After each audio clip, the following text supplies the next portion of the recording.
जय हिंद। बिहार दरोगा part number 48।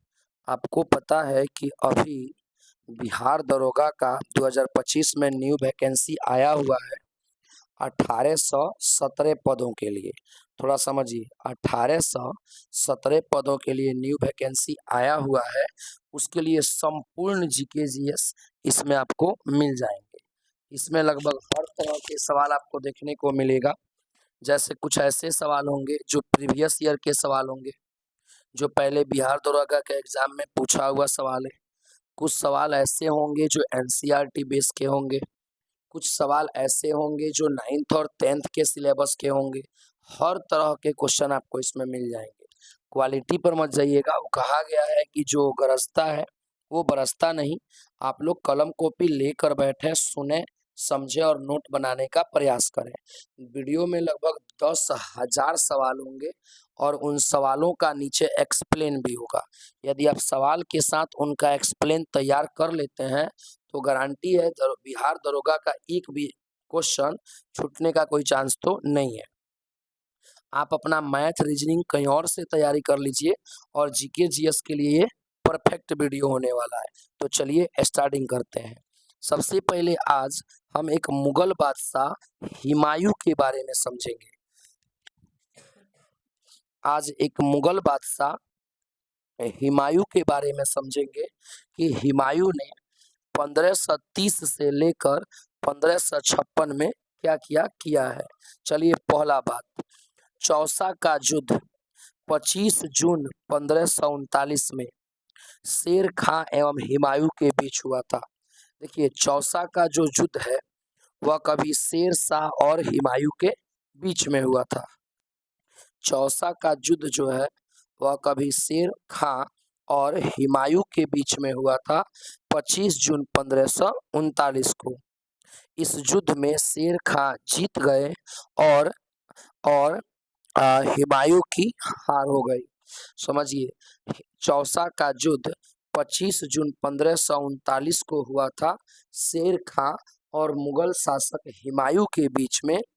लेकिन चौसा के युद्ध में मुगल शासक हुमायूं का हार हो गया और शेर खां विजयी हुए। क्लियर है। पॉइंट नंबर 2, बिलग्राम या कन्नौज का युद्ध। देखिए, एक और युद्ध का यहाँ चर्चा किया गया है जिसे बिलग्राम का युद्ध या कन्नौज का युद्ध भी कहा जाता है। ये कब हुआ? 17 मई 1540 को हुआ। किनके बीच हुआ? शेर खां और हुमायूं के बीच ही हुआ। इस युद्ध में फिर हुमायूं हार गया और शेर खां का पुनः से जीत हो गया। और शेर खां ने जो बिलग्राम यानी कन्नौज का युद्ध जीता, जीतते ही शेर खां ने आगरा और दिल्ली पर कब्जा कर लिया। तो बिहार दरोगा आपसे एक सवाल पूछेगा कि 1540 में आगरा और दिल्ली पर किस शासक ने कब्जा किया? तो बेलग्राम यानी कि कन्नौज का युद्ध जीत कर शेर खां ने आगरा और दिल्ली पर कब्जा किया।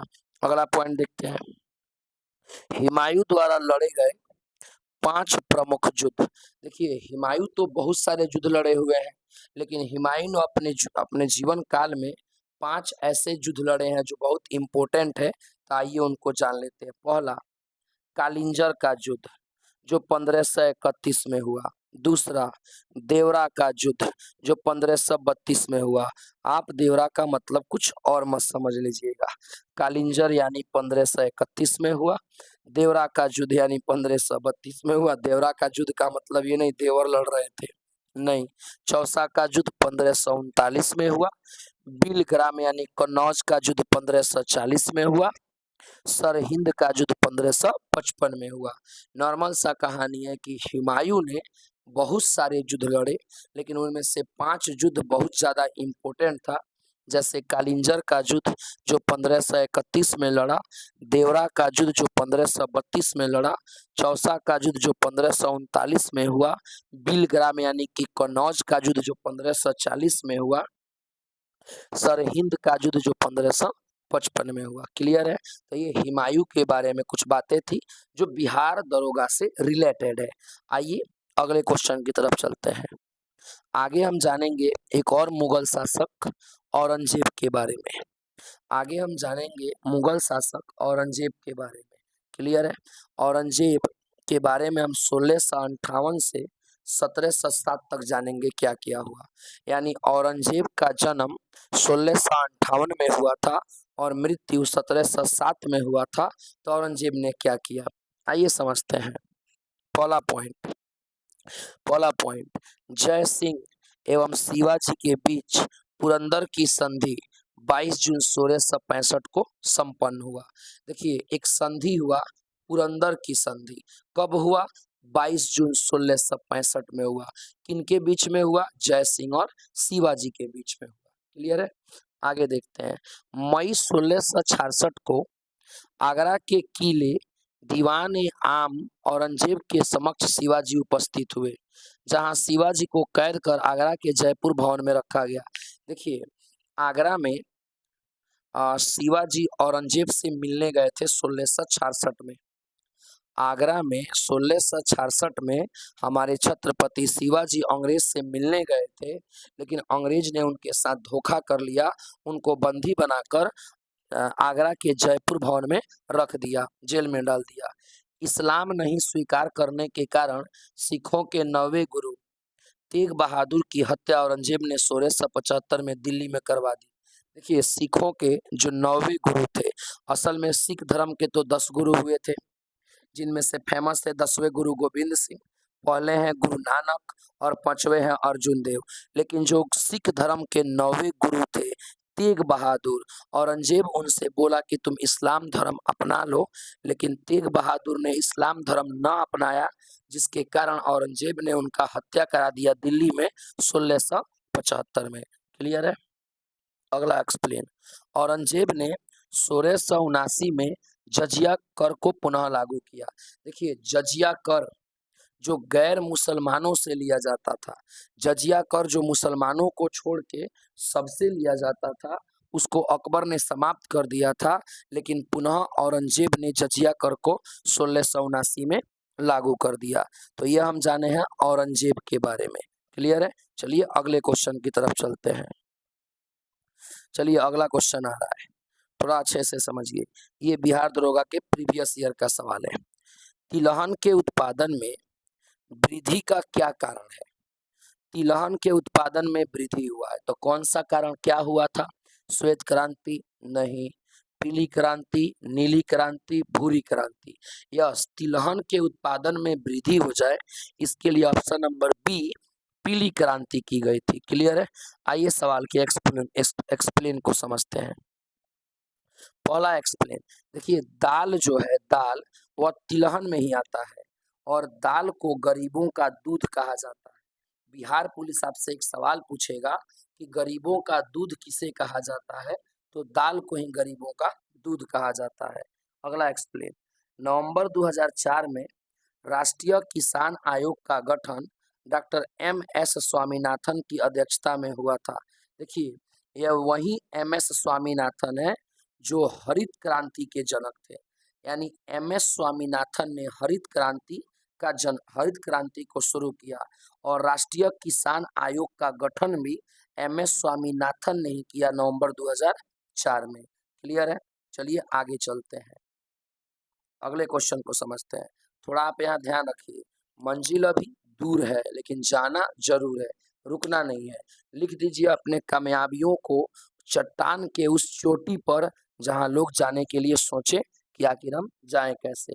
मंजिल के रास्ता में जो भी आएगा उसे काटा नहीं, उखाड़ फेंका जाएगा, न रहेगी बांस न बजेगी बांसुरी।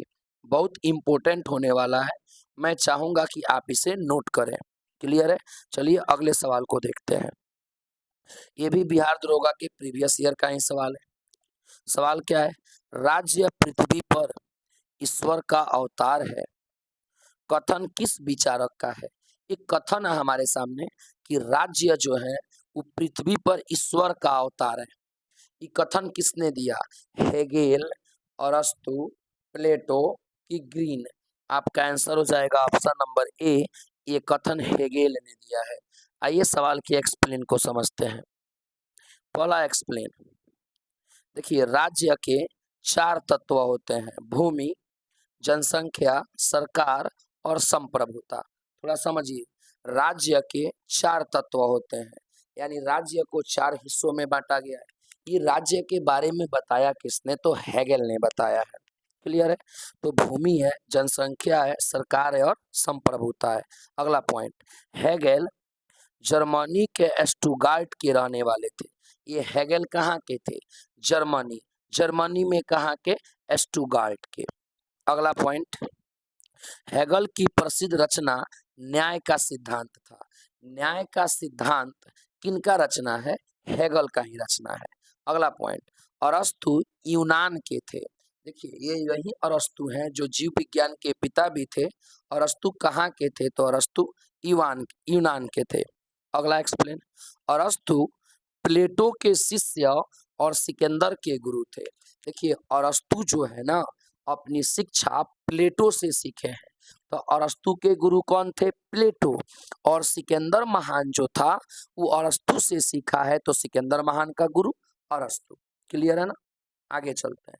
अगला एक्सप्लेन, प्लेटो यूनान के थे, इनके गुरु सुकरात थे। थोड़ा समझिए, प्लेटो के गुरु सुकरात, अरस्तु के गुरु प्लेटो, सिकंदर के गुरु अरस्तु। क्लियर है? अगला एक्सप्लेन देखते हैं, रिपब्लिकन प्लेटो द्वारा रचित प्रसिद्ध ग्रंथ है। देखिए, हमारे सामने एक ग्रंथ आ रहा है रिपब्लिकन। इसको किसने लिखा है? तो प्लेटो ने ही लिखा है। ये यही प्लेटो है जो यूनान के वासी हैं। क्लियर है? अगला एक्सप्लेन, सुकरात ने कहा था एक ईमानदार आदमी हमेशा एक बच्चा होता है। देखिए, आपसे एक सवाल पूछेगा बिहार दरोगा कि एक ईमानदार आदमी हमेशा एक बच्चे के समान होता है, ये कथन किसका है? तो ये कथन अरस्तु के गुरु प्लेटो, प्लेटो के गुरु सुकरात का है। क्लियर है? आइए अगले सवाल को समझते हैं। अगला क्वेश्चन एक्सप्लेन के साथ हम लोग देखेंगे, बहुत इंपॉर्टेंट है, भरोसा रखिए, क्वालिटी या क्वांटिटी पर मत जाइए। नॉर्मल सा कहानी है कि अक्सर गरीब घर में ही हीरा मिलेगा, अमीरों के घर नहीं। चलिए आगे चलते हैं। अगला क्वेश्चन क्या कह रहा है, थोड़ा समझिए। अगला क्वेश्चन है, स्वाधीनता आंदोलन के दौरान पूर्ण स्वराज के लक्ष्य की घोषणा किस वर्ष की गई? स्वाधीनता आंदोलन के दौरान पूर्ण स्वराज के लक्ष्य का घोषणा कब किया गया? 1919, 1929, 1935, 1947। आपका आंसर हो जाएगा ऑप्शन नंबर बी, 1929। आइए सवाल के एक्सप्लेन को समझते हैं। एक्सप्लेन बहुत इंपॉर्टेंट होने वाला है, देख लेते हैं हम लोग। पहला एक्सप्लेन, 1929 में कांग्रेस का अधिवेशन लाहौर में पंडित जवाहरलाल नेहरू ने किया। देखिए, लाहौर का अधिवेशन कब हुआ? 1929। किसने किया? पंडित जवाहरलाल नेहरू ने किया। अगला पॉइंट, 1929 लाहौर अधिवेशन में 26 जनवरी 1930 को पूर्ण स्वाधीनता दिवस मनाने का निर्णय लिया गया। जो 1929 में लाहौर में अधिवेशन हुआ कांग्रेस ने किया, जिसके अध्यक्ष पंडित जवाहरलाल नेहरू थे, इसमें कहा गया कि 26 जनवरी 1930 को हम पूर्ण स्वाधीनता मनाएंगे। अगला एक्सप्लेन, पंडित जवाहरलाल नेहरू जी कुल 3 बार कांग्रेस के अध्यक्षता किए हैं। देखिए, जो पंडित जवाहरलाल नेहरू हैं, जो भारत के प्रथम प्रधानमंत्री हैं, वो कांग्रेस का अध्यक्षता 3 बार कर चुके हैं। अगला एक्सप्लेन, 1929 के अतिरिक्त 1936 में लखनऊ अधिवेशन, 1937 के फैजपुर अधिवेशन, माने पंडित जवाहरलाल नेहरू अपने पूरे जीवन में कांग्रेस के 3 गो अध्यक्षता किए हैं। पहला 1929 लाहौर में, दूसरा 1936 लखनऊ में, तीसरा 1937 फैजपुर में। क्लियर है? अगला एक्सप्लेन, जवाहरलाल नेहरू ने डिस्कवरी ऑफ इंडिया भी लिखा है। ओके, डिस्कवरी ऑफ इंडिया पुस्तक के लेखक कौन है? पंडित जवाहरलाल नेहरू। तो ये था बिहार दरोगा पार्ट नंबर 48। मस्ट भी आई इंपॉर्टेंट क्वेश्चन। फिर आपसे मिलेंगे कल, तब तक आप अपना और अपने का ख्याल रखें। जय हिंद।